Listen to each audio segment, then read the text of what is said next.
Okay,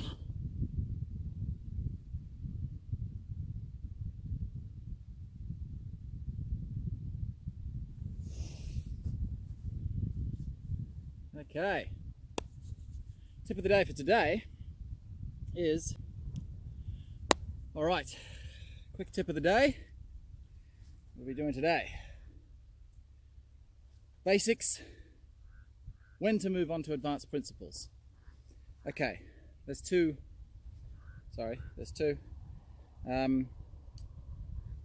times when you should move on to, when you move past the basics. Some advanced principles are there, or rather, sorry, say it the other way. Some basic ways of doing the posture are there simply because the advanced way, or the correct way, are simply too difficult. So if you try to do the advanced principles straight away, you can make a lot more mistakes. So say, for example, when we first start teaching these steps, we do the step like that. So we focus solely on keeping the balance and taking the step.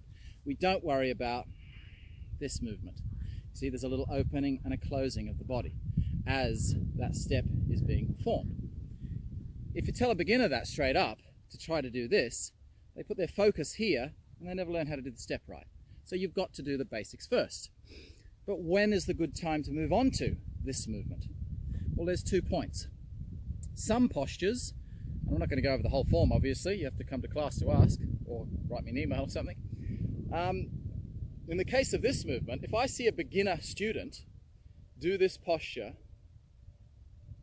perfectly balanced, perfect structure in the leg, the hip, it's nice and straight, if everything's right, even after their first few classes, I'll then tell them to do that little open and close and the little yin and yang state change.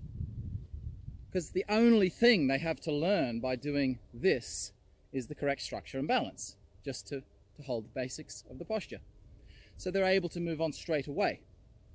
But there are other postures where if you move on straight away, even if you can do the basic posture is there to teach you a certain way of moving your body. It's not there just to perfect that specific movement.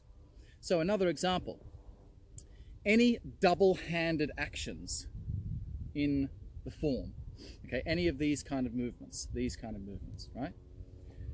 When do we move on to this, doing left and right of the body? Because no two hands should ever strike exactly at the same time. Always one hand hits just before the other. But there's a very important reason why we should not, as a beginner, try to do one after the other. And this is because if you do that, the focus of the movement comes onto the waist, onto the lateral, the horizontal plane of movement, you see, like this.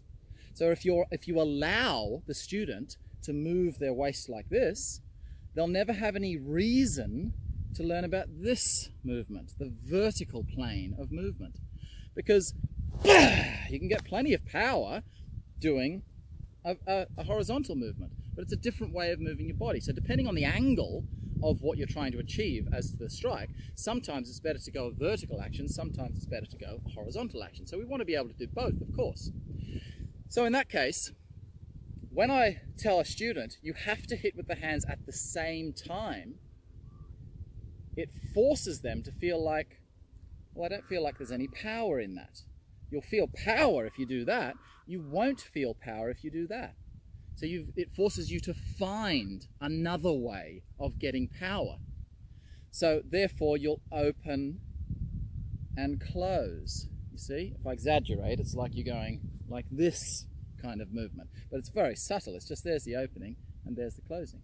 So it forces the student into learning about that vertical plane of movement. But as soon as you add, even if they can kind of do it, you know, at an okay level, as soon as you add this, they'll start to forget about the vertical plane. Their focus will come onto the horizontal plane. We've got plenty of movements in the form to teach you about the horizontal plane. There's all sorts of postures where you're turning the waist. But it's the double-handed movements that you focus on to get that horizontal plane happening. Only once the student has learnt not just the posture correctly, but they've understood the principle behind moving in a vertical manner. So they can actually develop force through that posture, for example. They can strike a mitt. I'm not talking about huge power, but they can at least strike with the correct body attitude when they do that movement. And they're not relying upon, for example, pushing off the back leg, or they're not relying upon turning of the waist. They're getting this kind of action. And it's the double-handed movement that forces you into that box of making you do the double-handed movement. Making you do the vertical movement. Once the student understands vertical movement without having to think about it, so they just, whenever you tell them to do that front-on movement, they instinctively use that correct movement, then you can enhance it by adding a small percentage of horizontal movement. So every movement that we do, if it's a horizontal movement, a waist action, it always has a little bit of opening and closing, and vice versa. So in this case, it's a primarily vertical action with a very subtle squeezing of the waist. So just keep that in mind. Obviously, I haven't told you when to do for every single posture here. That would take me hours.